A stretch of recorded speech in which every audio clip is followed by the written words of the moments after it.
અમદાવાદમાં તાજેતરમાં જ થયેલી દુઃખદ પ્લેન દુર્ઘટનામાં જીવ ગુમાવનારના મૃતદેહને તેમના નિવાસસ્થાને સુરક્ષિત રીતે પહોંચાડવા માટે વડોદરાના ફતેગંજ વિસ્તારમાં આવેલા હિલ મેમોરિયલ કમ્પાઉન્ડ ખાતે કોફિન બોક્સ તૈયાર કરવામાં આવી રહ્યા છે।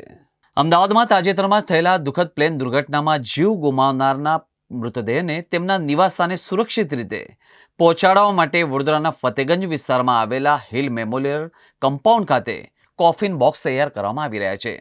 આ કામગીરી માટે અમદાવાદથી સૂચનાઓ મળી છે અને ગુજરાત સરકારની સૂચનાના આધારે 100 નંગ coffin box Ahmedabad civil hospital ખાતે મોકલવામાં આવશે, જ્યાંથી આગળની કાર્યવાહી કરીને મૃતદેહને તેમના વતન રવાના કરવામાં આવશે। આ દુર્ઘટનામાં પોતાના પ્રિયજનો ગુમાવનાર શોકગ્રસ્ત પરિવારજનોને મૃતદેહ સહી સલામત મળે સુનિશ્ચિત કરવા આ વ્યવસ્થા કરવામાં આવી છે। આ કાર્યમાં નવીન રજવાડી અને તેમના મિત્રની ટીમ રાત દિવસ અથાગ મહેનત કરીને કોફિન બોક્સ તૈયાર કર્યા છે। તેમની આ માનવ સેવાની કામગીરીને ખૂબ સરાહના મળી રહી છે, કારણ કે આવા કપરા સમયે તેમણે દેશવાસીઓની સેવા કરી રહ્યા છે। ડિફિકલ્ટ ટાઈમ છે હમણાં ઇન્ડિયા માટે, લાઈક પ્લેન ક્રેશ થયું ને ઘણા લોકો મરી ગયા છે, એમાં આપણા એક્સ CM વિજય રૂપાણી,